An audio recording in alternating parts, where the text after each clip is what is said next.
Hola, mi nombre es Carla Letia Jara Durán, soy profesora de la materia de Economía en el CCH Sur. El día de hoy les voy a hablar acerca de un tema en el cual me he abocado a estudiar durante algunos años, que es el tema del agua y su relación con la economía, con las distintas actividades económicas. Esta conferencia la titulé Flujos entrelazados, agua, territorio y economía. Aquí trataremos sobre las formas en las cuales el agua, este compuesto simple, formado por dos moléculas de hidrógeno y una de oxígeno, tiene una trascendencia vital para el sostenimiento de la vida en los diversos ecosistemas y su íntima relación con las maneras de organizar las actividades económicas en los territorios. En primer lugar, haré un breve recorrido por las formas en que se concibe este vital líquido desde las ciencias, para dejar por sentado las funciones del agua en los distintos ciclos de la vida, en los ciclos biogeoeconómicos que permiten la renovación de esta en el planeta Tierra. En segundo lugar, hablaré acerca de la importancia del agua, considerada origen de la vida en algunas mitologías antiguas. Después, explicaré las formas de control y distribución de este líquido mediante las obras de infraestructura, así como los diversos usos que se le dan para llevar a cabo las diversas actividades humanas y en este sentido, cómo está relacionada con las actividades económicas. Y finalmente, hablaré acerca de algunos impactos ambientales en los ecosistemas acuáticos causados por las formas de vida humana, la producción, el consumo en las sociedades contemporáneas y con algunos ejemplos en México. Voy a compartir la pantalla para que ustedes vean la presentación que he preparado para esta ocasión. Quiero comenzar esta conferencia con una cita de un filósofo poeta francés, Gaston Bachelard, que hablaba acerca del agua y los sueños. Gaston Bachelard decía: una gota de agua poderosa basta para crear un mundo y para disolver la noche. Para soñar el poder basta una gota imaginada en profundidad.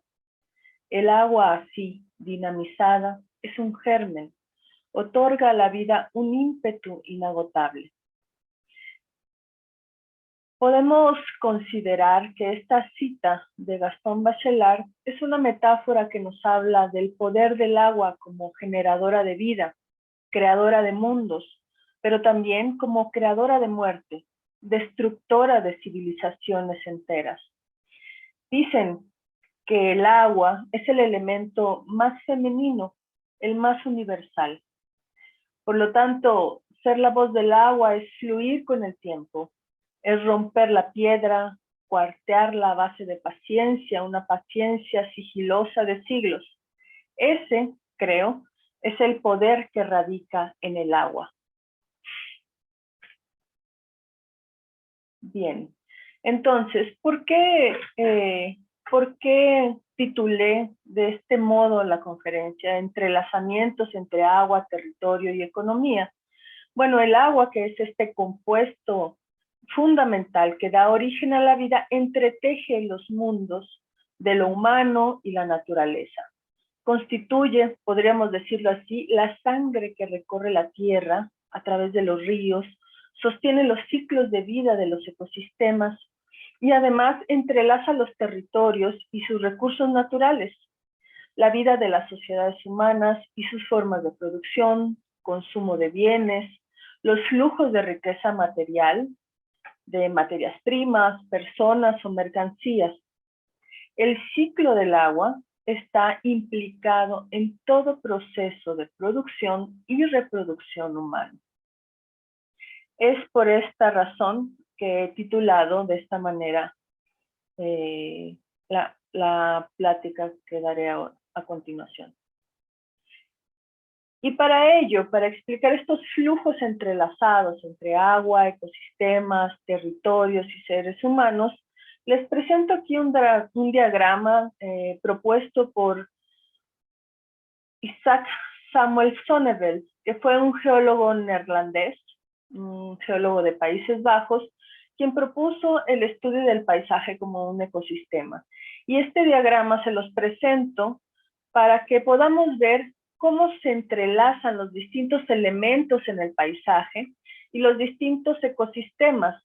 Es decir, hay una relación de interdependencia, de reciprocidad entre los distintos elementos, tanto en la naturaleza con el humano, hay una relación dialéctica. En el diagrama podemos ver cómo se entrelazan los elementos químicos, biológicos, geográficos y humanos, y las relaciones recíprocas entre estos, entre el clima, el suelo, las aguas, la vegetación, fauna y actividades humanas. Por ejemplo, tenemos aquí en la base del diagrama que se encuentra el término de geología, este estudio de la composición de la estructura interna de la Tierra, cómo se relaciona con el análisis de las rocas con la actividad minera, o también con los acuíferos, estos, digamos, depósitos de agua que hay en el subsuelo de la Tierra y los cuales son tan útiles para nosotros para obtener agua dulce, agua potable, agua útil para la realización de las actividades humanas. Tenemos también los suelos, la composición de estos, la sedimentación que llevan a través del agua todos los nutrientes y van, digamos, dejando a su paso la materia orgánica, los minerales que nutren los suelos y que permiten, por ejemplo, la práctica de la agricultura, que nos sirve a nosotros para abastecernos de alimentos. El agua, con todos sus flujos, la sedimentación que hace, la erosión de los suelos que provocan las lluvias, sobre todo las lluvias torrenciales, y que nosotros como sociedades humanas también hemos construido obras para aprovechar las aguas, los almacenamientos, la construcción de presas, los drenajes, los sistemas de agua potable, de distribución de esta. El clima también está relacionado o está interrelacionado íntimamente con los ciclos del agua. Como esto, el ciclo del agua, contribuye con la regulación de la temperatura del medio ambiente. Y es tan importante para la formación de los distintos ecosistemas, tanto que tiene una influencia o ha tenido una influencia importante en la evolución de las especies.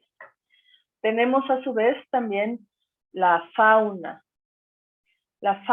que los humanos hemos aprovechado para el consumo, para nuestros alimentos, la caza, la pesca, se ha desarrollado la ganadería, y que también los animales forman parte del abono de la tierra cuando cumplen su ciclo.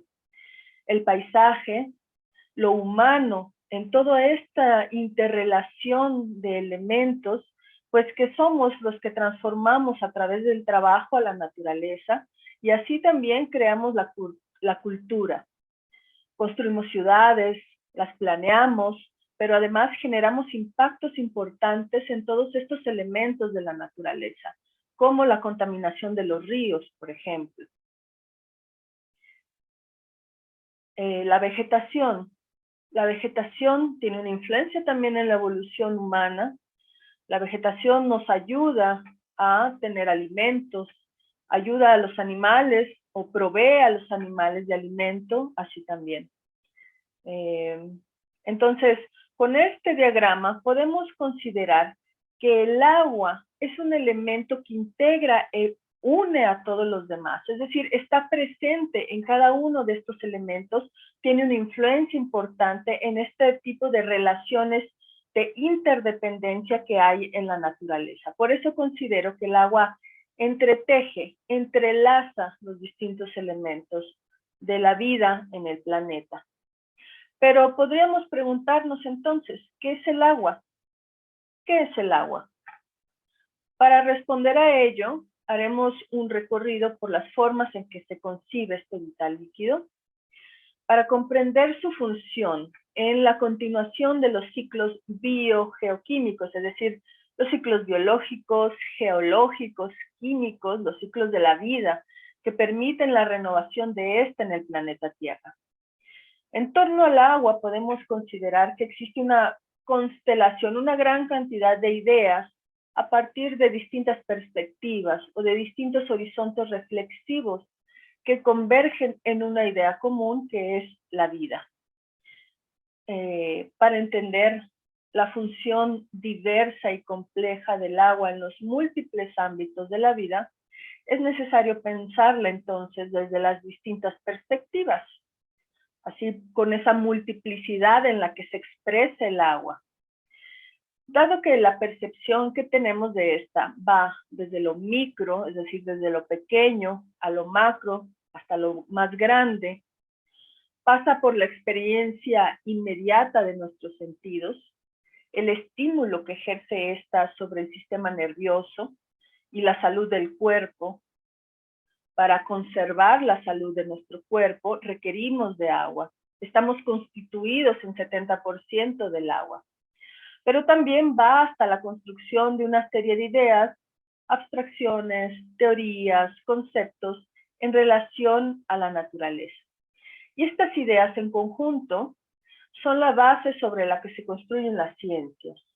Y las cosmovisiones, es decir, las ideas que se tienen acerca del cosmos, de los distintos grupos sociales, y de aquí, de estas concepciones o cosmovisiones, surgen las formas de conocimiento, las formas de desarrollo tecnológico para el aprovechamiento y manejo del líquido vital. Desde la química, el agua se considera una molécula sencilla formada por dos átomos de hidrógeno y uno de oxígeno. Uno de los aspectos centrales de su naturaleza es ser un compuesto, una asociación de átomos en una proporción de 2:1, divisible en átomos de distinta naturaleza, que tiene el hidrógeno y el oxígeno. Y este líquido se considera que es el único capaz de mantener en solución una gran variedad de sustancias químicas. Tiene una naturaleza corrosiva que puede diluir distintas sustancias químicas, las cuales tienen que conservar un equilibrio preciso para hacer que se lleven a cabo procesos biológicos de gran complejidad.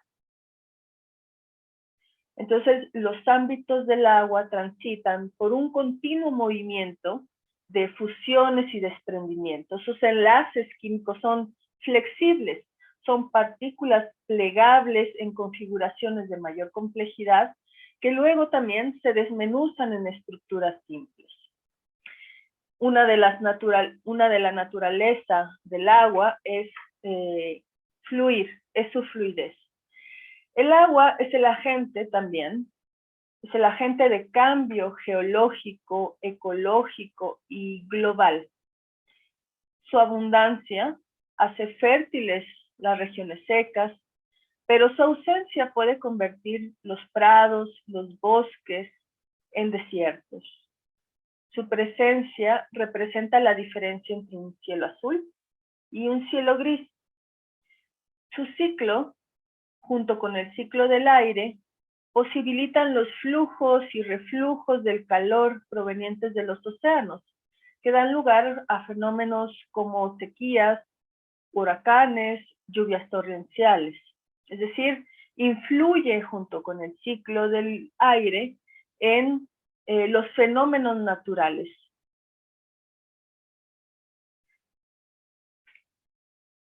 Por su naturaleza de fluidez, esta que es tan importante, su naturaleza de fluidez, y que en esto radica también el poder del agua, se considera que es uno de los agentes configuradores del paisaje y de los suelos.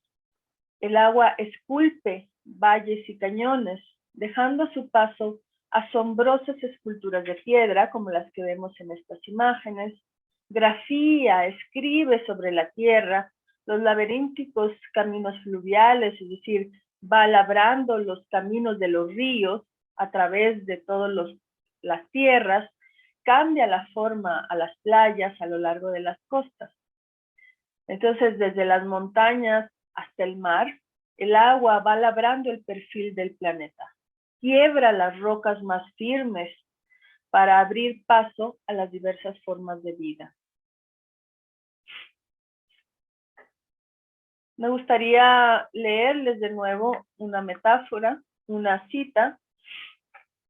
Es la siguiente.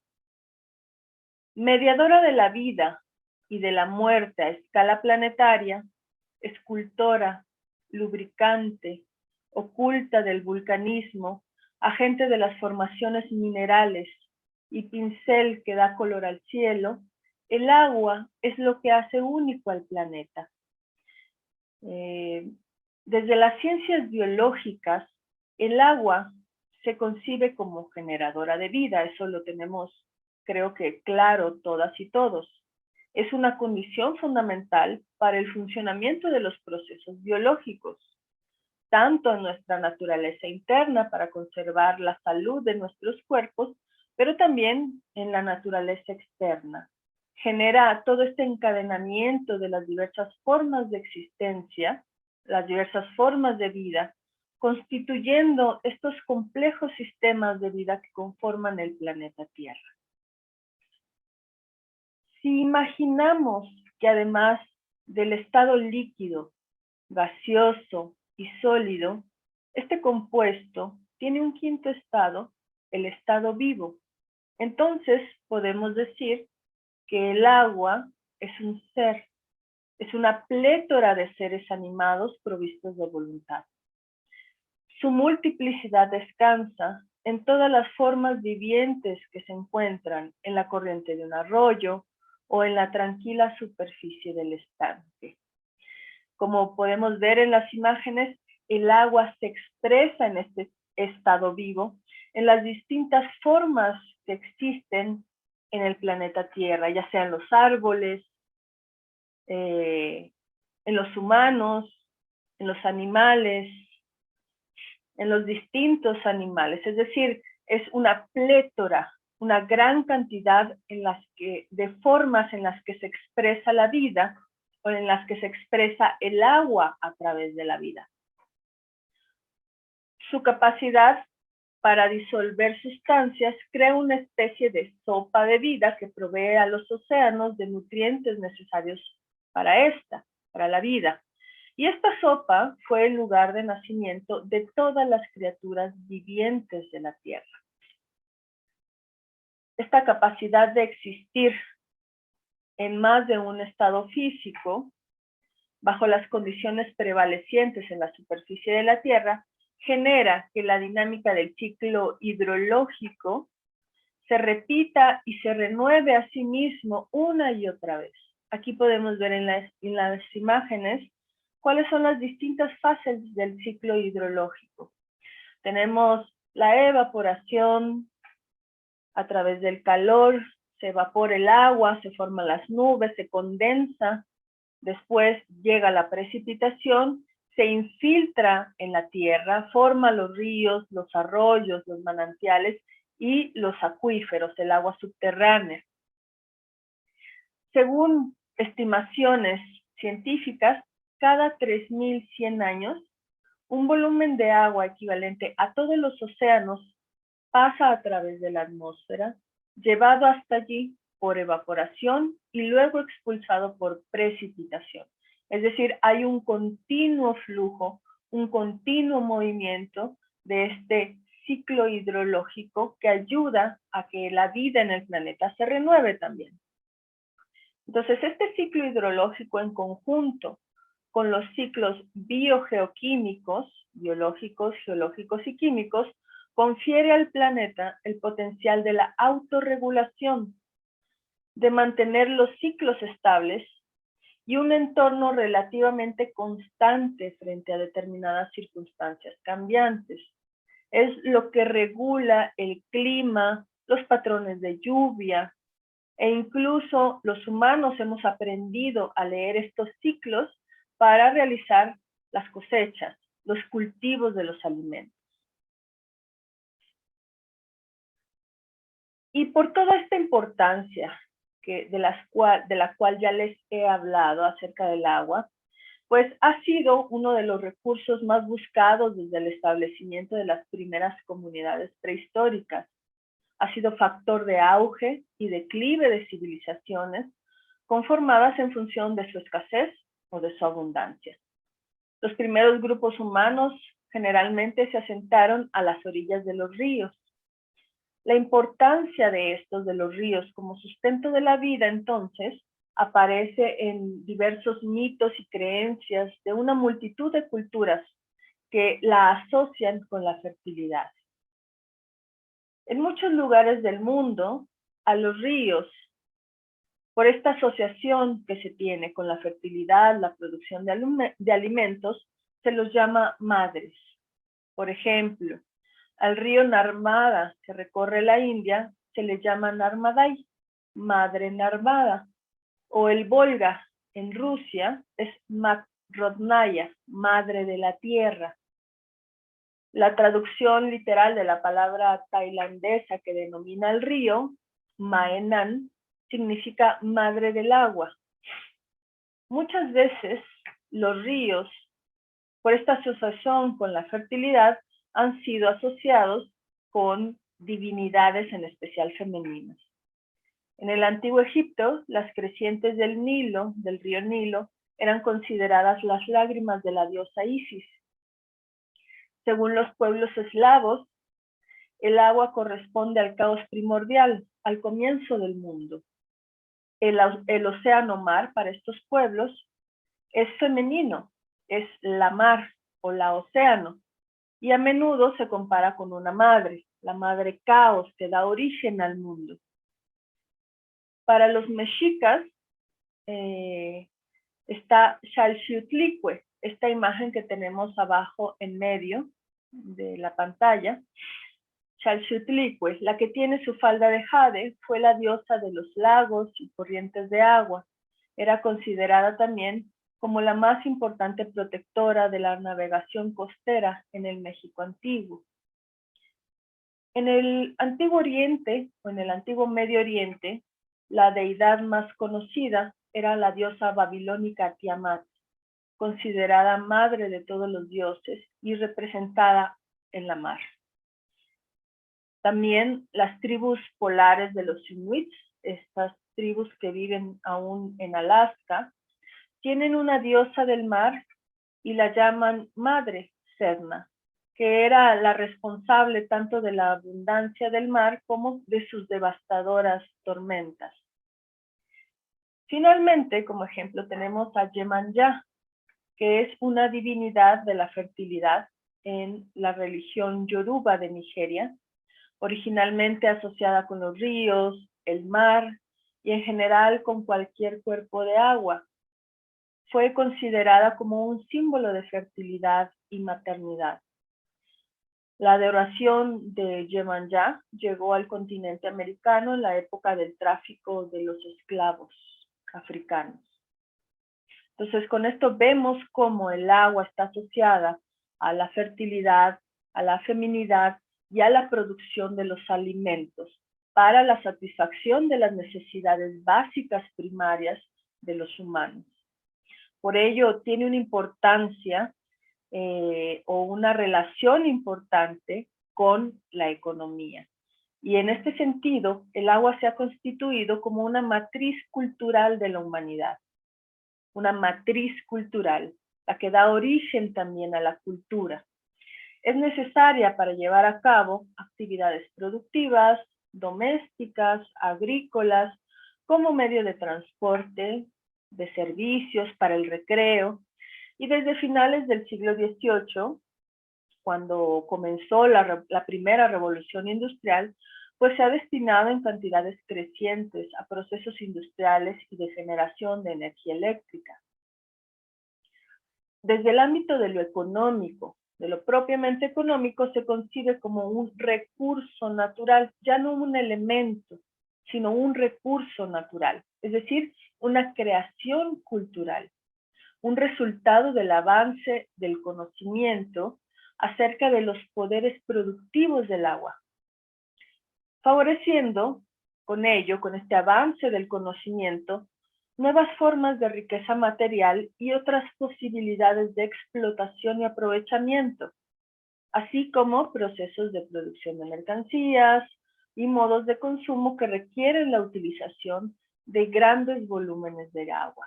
Es decir, conforme va avanzando el conocimiento acerca de las propiedades del agua, también se han ido creando procesos de aprovechamiento de esta, de generación de energía eléctrica, por ejemplo, de producción de distintos bienes y servicios. El agua, en términos productivos, se considera un instrumento de trabajo. Es una condición natural de la producción, de una fuerza productiva. Por ejemplo, la fuerza potencial de la caída del agua en movimiento, sea de un río o de las olas del mar, se aprovecha para generar energía eléctrica. También se aprovecha como vía de transporte, como los canales. Aquí tenemos una imagen donde se encuentra el canal de Panamá, a través del cual todos los días pasa una gran cantidad de mercancías.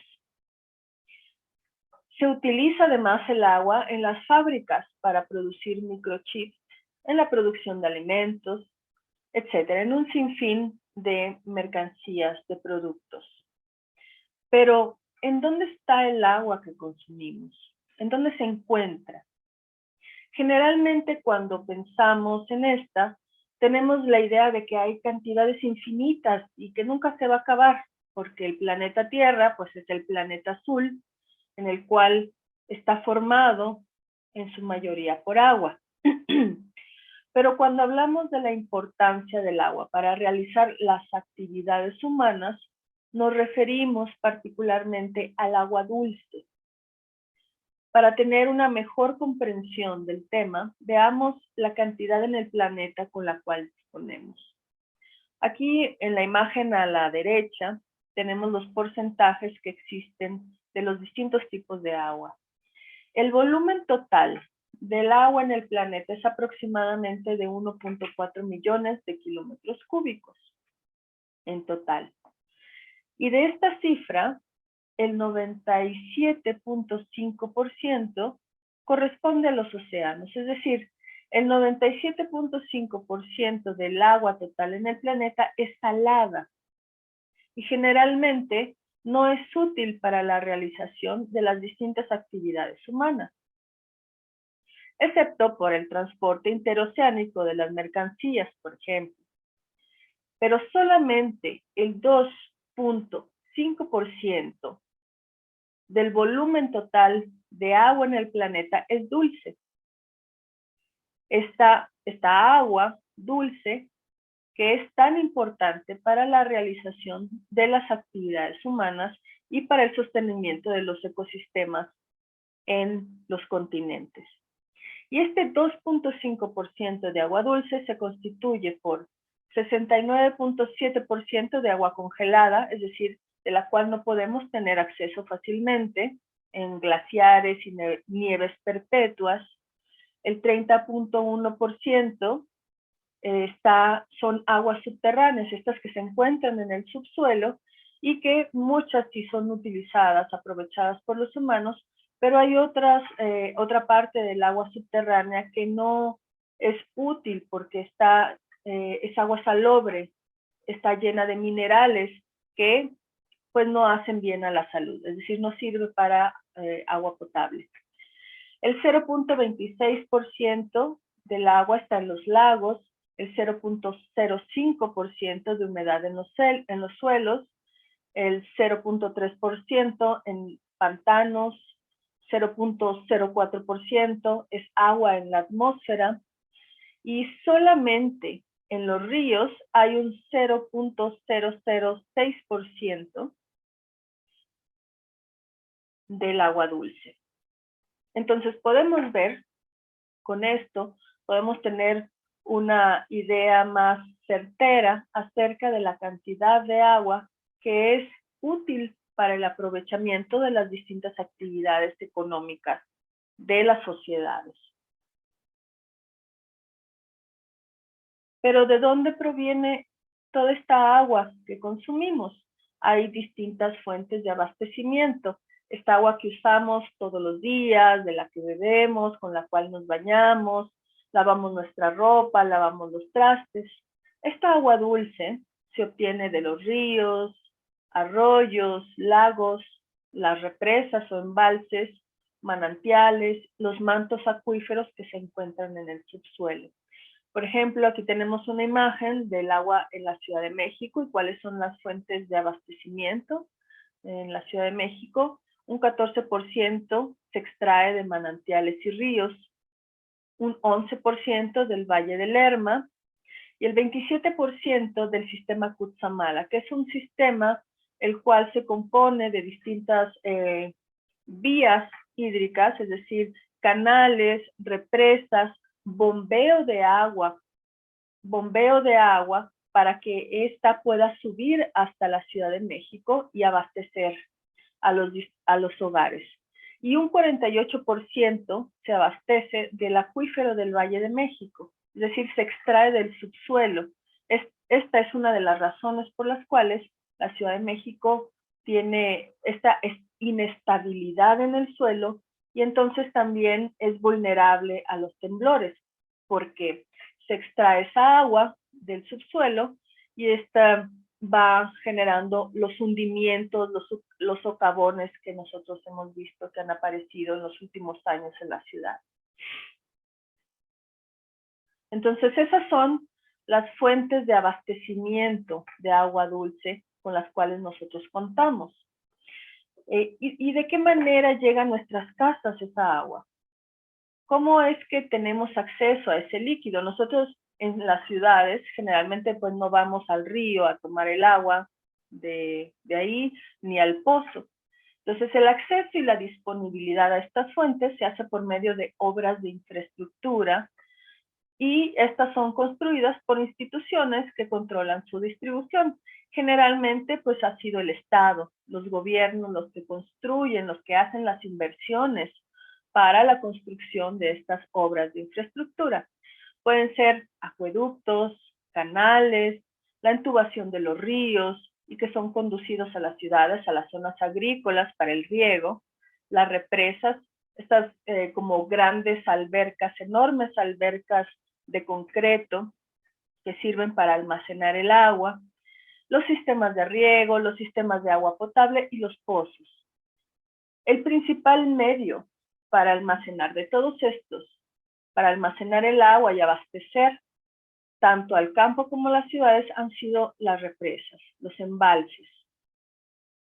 Estas grandes construcciones, estos cajones de concreto en donde se almacena el agua.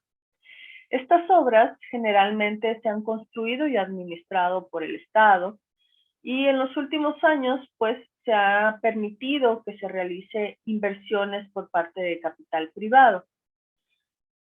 Son obras que requieren una gran cantidad de inversión.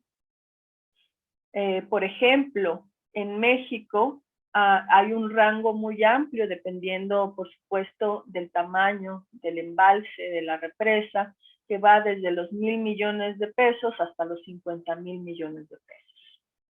Entonces, estas obras de infraestructura que ha construido generalmente el Estado, los gobiernos, son las que permiten llevar el agua hasta las ciudades y abastecer también a la agricultura, a los sistemas de riego que les permite producir los alimentos y así pues que nos abastezcan de estos en las ciudades. Y tales obras de infraestructura constituyen las vías que nuestras sociedades han construido para garantizar los volúmenes del recurso para su aprovechamiento en las distintas actividades humanas, pero han privilegiado el crecimiento de las ciudades, las industrias, sobre el desarrollo del campo y la conservación de los ecosistemas acuáticos. Es decir, todo esto, este tipo de concepción de la naturaleza, de concepción y de llevar a cabo estas obras de infraestructura, ha priorizado el crecimiento de las ciudades el crecimiento de las industrias sobre el desarrollo rural y la conservación de los ecosistemas. Y con ello también se ha fomentado el incremento de la cantidad de agua que se demanda en las ciudades. Por ejemplo, se estima que el ritmo de consumo actual de agua dulce se ha duplicado en los últimos 50 años, según cifras conservadoras, y que desde 1980 a la fecha, el uso de agua en el mundo ha aumentado 1% anual, es decir, un 41% de 1980 a 2021. Es una gran cantidad de agua que cada vez se demanda más en las ciudades, en las industrias. Para 2050 se espera que la demanda de agua aumente 1/3, particularmente en los sectores industriales y en los domésticos. En esta diapositiva, en la que se presentan los usos del agua, vemos los porcentajes de consumo por cada sector. Tenemos que en el sector agrícola consume el 69% del agua total en el mundo. Estos son porcentajes mundiales de consumo de agua. Entonces, la agricultura consume el 69%, es decir, la producción de los alimentos que nosotros consumimos demanda el 69% del agua total en el planeta, del agua dulce. El sector urbano, las ciudades, consume el 12% y el sector industrial un 19% del agua dulce total en el mundo. Y este sector industrial cada vez demanda mayores cantidades del recurso. Bien, consumo de agua, estilos de vida y crecimiento económico. Una de las causas que influyen poderosamente en los patrones de uso de los recursos hídricos, pues es el crecimiento de la población mundial a un ritmo de 1.1% anual, con un aumento esperado de 2.000 millones de personas en los próximos 30 años. Es decir, de los 7.900 millones de personas que existimos actualmente, a los 8.500 millones en 2030 y 9.700 millones en 2050. Además del crecimiento poblacional, que hace que evidentemente la demanda de agua, el consumo aumente, pues la urbanización, es decir, el crecimiento de las ciudades y los cambios en los estilos de vida, estos estilos de vida en las ciudades elevan la presión sobre los recursos hídricos. La exigencia de la sociedad de consumo que va en aumento parecen insaciables. La vida en las ciudades es demandante de grandes cantidades de recursos, de energía eléctrica, de agua, de alimentos, de espacio para las viviendas, de combustibles, etc. Es decir, estos estilos de vida urbanos, citadinos, exigen que consumamos cada vez mayor cantidad de productos y con ello también se demanda mayor cantidad de agua y en general de todos los recursos. Entonces, este incremento acelerado de la demanda del recurso hídrico por estos ritmos y cantidades de consumo de las ciudades, las actividades económicas en crecimiento, en expansión, han desencadenado una crisis de agua de magnitudes asombrosas. Por ejemplo, la industria ha requerido cada vez mayores cantidades de agua para su crecimiento. Alrededor del 20% de esta que se extrae en el mundo se utiliza en la industria, 19%, 20%. Esto significa que aproximadamente se consumen 45 litros por persona al día. La industria consume 45 litros por persona al día. Entonces, la crisis por escasez de agua debido a este aumento de la demanda, aumento del consumo en las ciudades, se hace más grave por la contaminación que realizamos del agua, causada principalmente por la agroindustria, esta agricultura industrial de monocultivos que se hace en grandes extensiones de tierra, y también por las zonas urbanas industriales, es decir, los desechos de nuestros hogares, los desechos de las fábricas, los desechos de la agricultura en la cual se utilizan fertilizantes, pesticidas, plaguicidas para poder producir los alimentos. Y la ganadería también. Todas estas aguas que se les llaman residuales, es decir, son los residuos que quedan de todos estos procesos económicos provenientes de la industria, contienen metales pesados como cadmio, plomo, mercurio, zinc, arsénico, fluoruros, y además las aguas residuales domésticas contienen materias orgánicas con elevadas concentraciones de nutrientes, y todos estos residuos amenazan la salud humana. La salud humana y también la salud de los ecosistemas y de muchas especies, porque son productos químicos que nuestros cuerpos no pueden absorber, no son capaces, no se han adaptado al consumo de estos metales pesados o de materias orgánicas. Entonces eso genera impactos negativos en nuestra salud, en la salud de los ecosistemas y de muchas especies. De acuerdo con datos del Banco Mundial, más del 80% de las aguas residuales del mundo y más del 95% en algunos países en desarrollo se siguen vertiendo, desechando a los ríos, a los océanos, sin antes haberles realizado un tratamiento de depuración.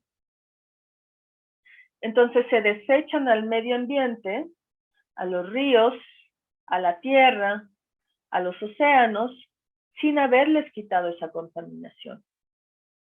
Esto ha provocado que haya lugares donde hay una gran cantidad de agua para satisfacer las necesidades humanas actuales y sin embargo, debido a que sus ríos, lagos y acuíferos están cada vez más contaminados, no son aptos para el consumo humano.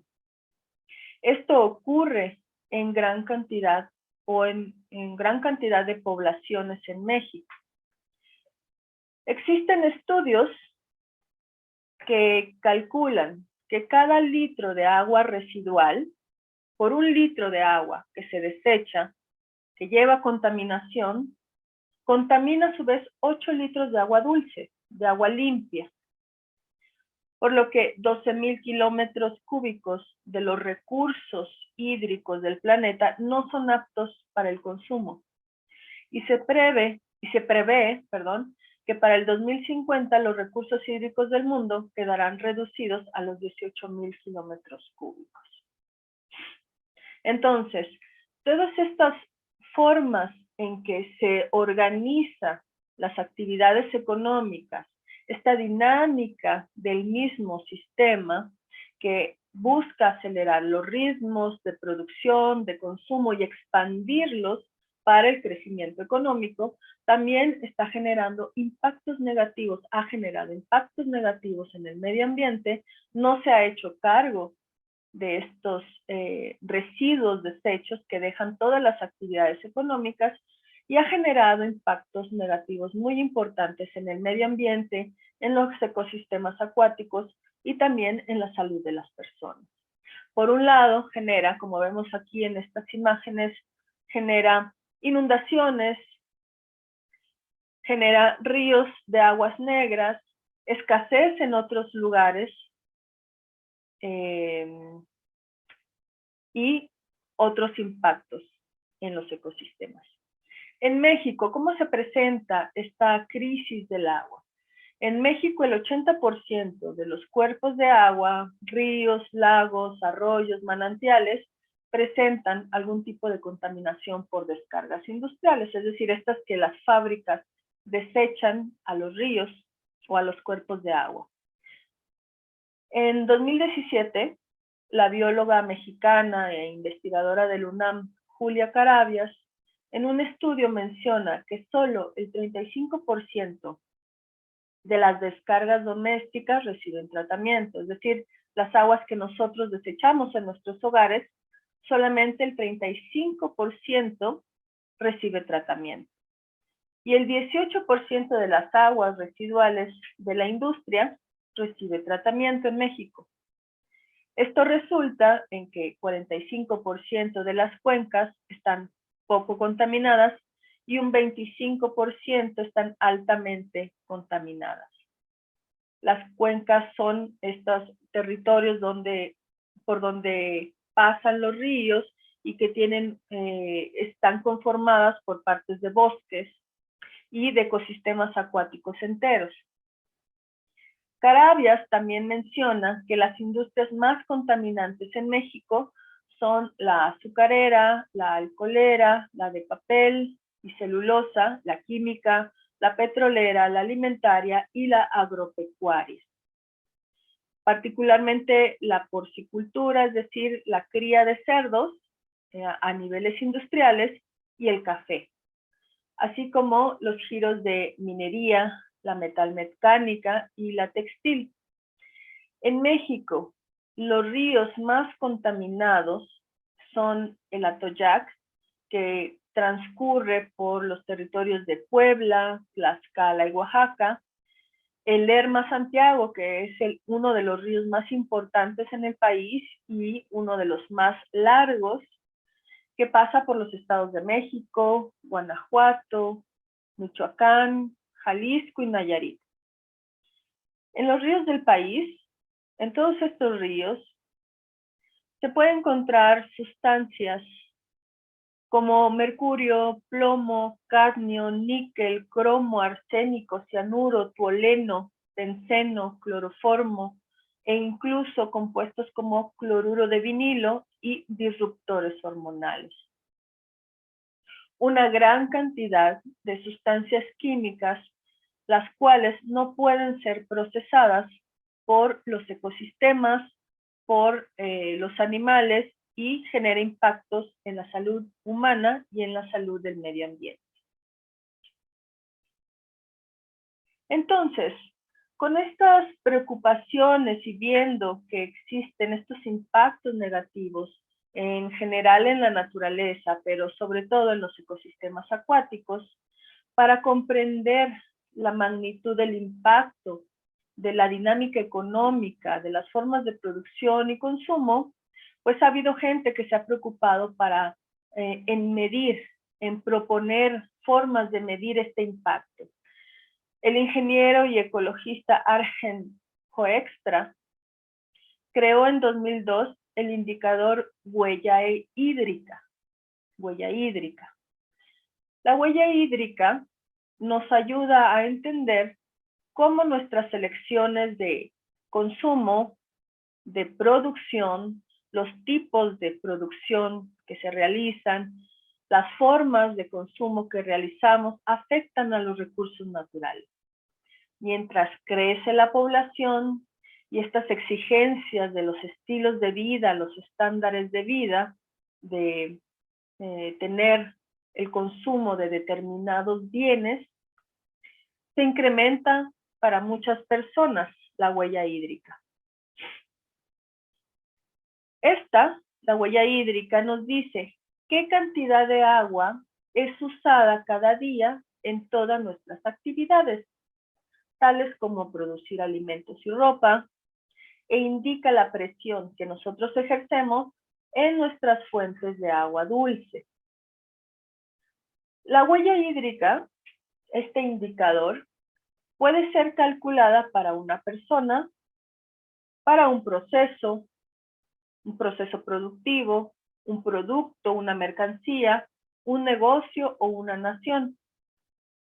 Es una herramienta poderosa para que las empresas comprendan su relación con el agua y los riesgos de su negocio, los riesgos hacia el medio ambiente, hacia la salud de su negocio, pero también sirve para que los gobiernos entiendan el papel del agua en su economía, en el desarrollo económico, y para que los consumidores también conozcamos cuánta agua está escondida detrás de los productos que utilizamos. Vamos a poner un ejemplo. Una playera de algodón.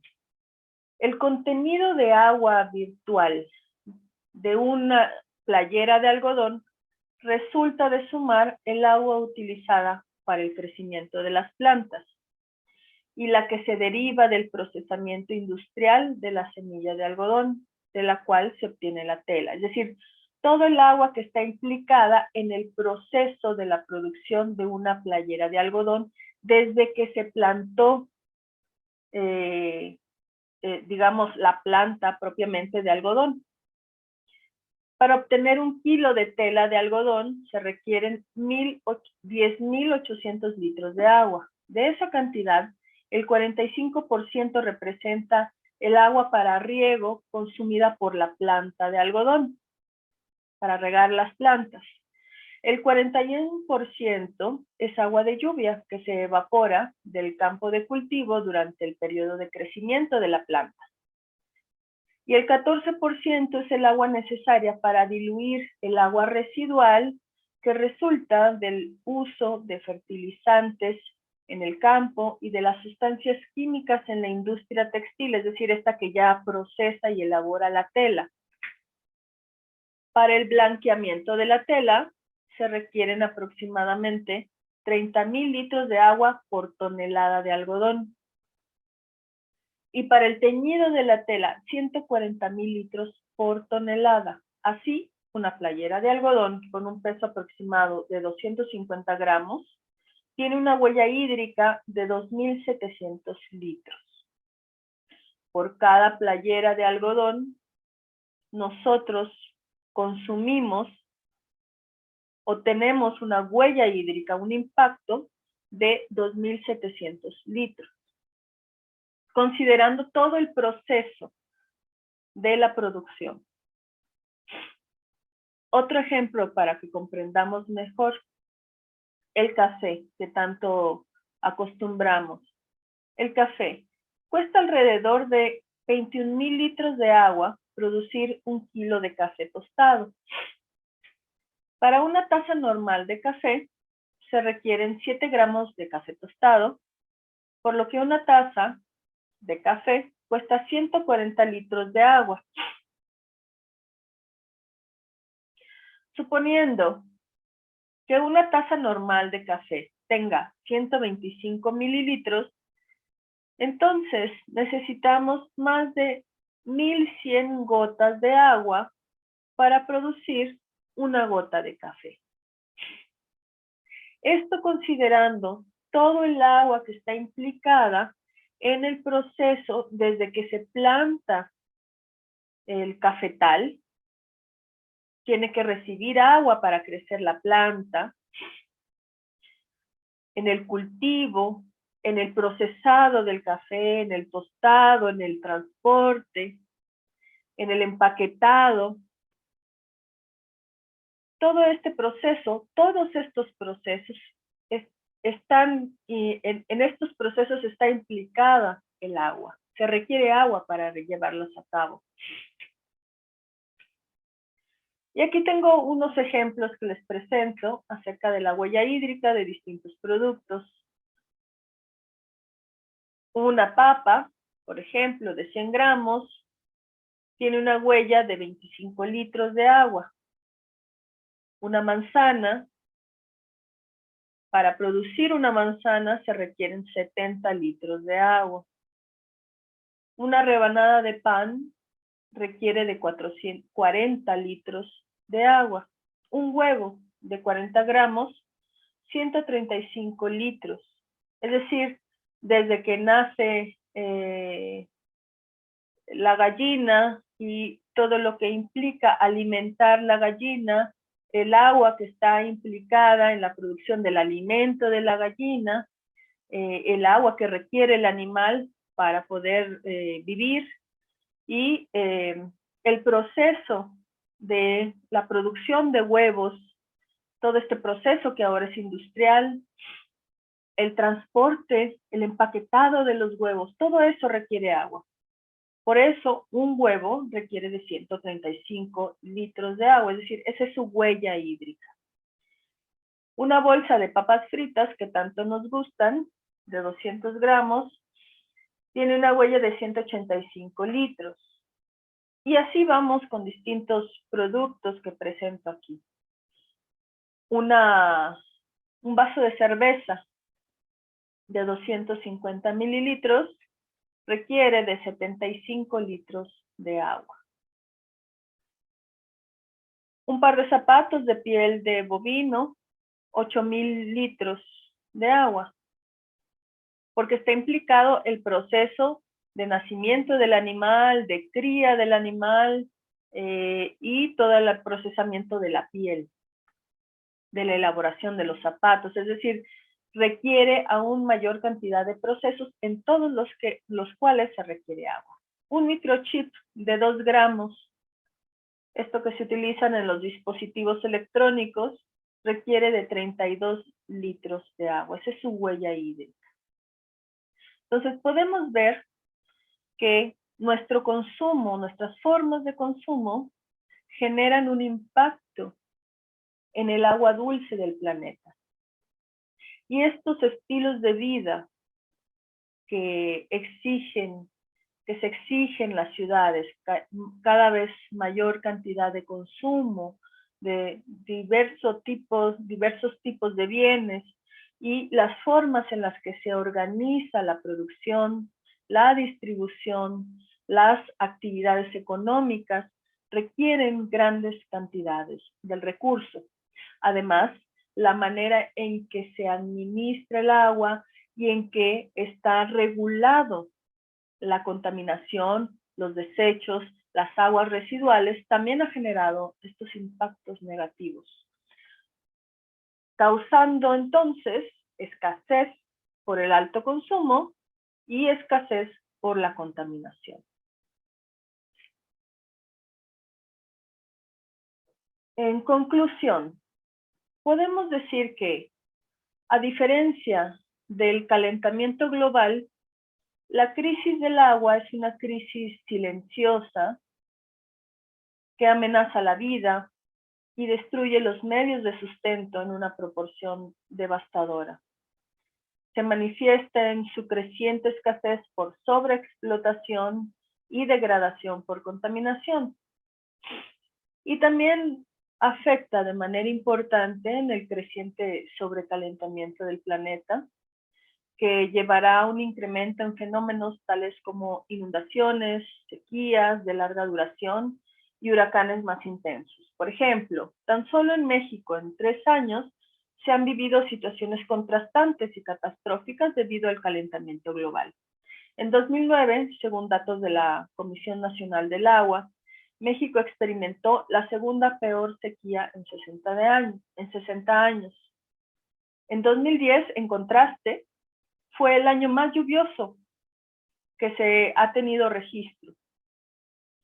Y en 2011 inició la sequía más severa que ha habido en México en 70 años. Es decir, son fenómenos extremos, contrastantes, debido a este calentamiento global, este impacto que se ha generado por las actividades humanas, por la organización económica, la dinámica del funcionamiento económico.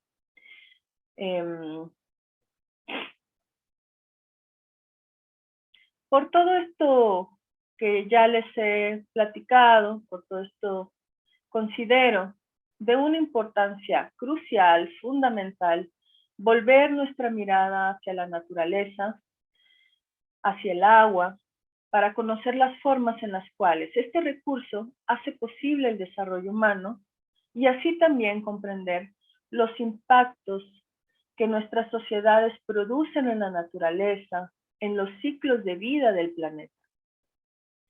Para comenzar a pensar desde ahora cómo podemos contribuir a la búsqueda de soluciones con el propósito de construir un mundo sustentable, un desarrollo armónico con la Tierra para las generaciones presentes y para las generaciones futuras. Finalmente, quiero terminar con esta cita de Carlos Walter Porto Gonçalves, es un geógrafo brasileño, que dice: el agua es flujo, movimiento, circulación. Por lo tanto, por ella y con ella fluye la vida. De esta manera, el ser vivo no se relaciona con el agua. Él es agua. Es como si la vida fuese otro estado de la materia agua, además de líquido, sólido y gaseoso, estado vivo. Somos el agua, somos estado vivo. Gracias por su atención. Espero que les haya sido interesante la conferencia.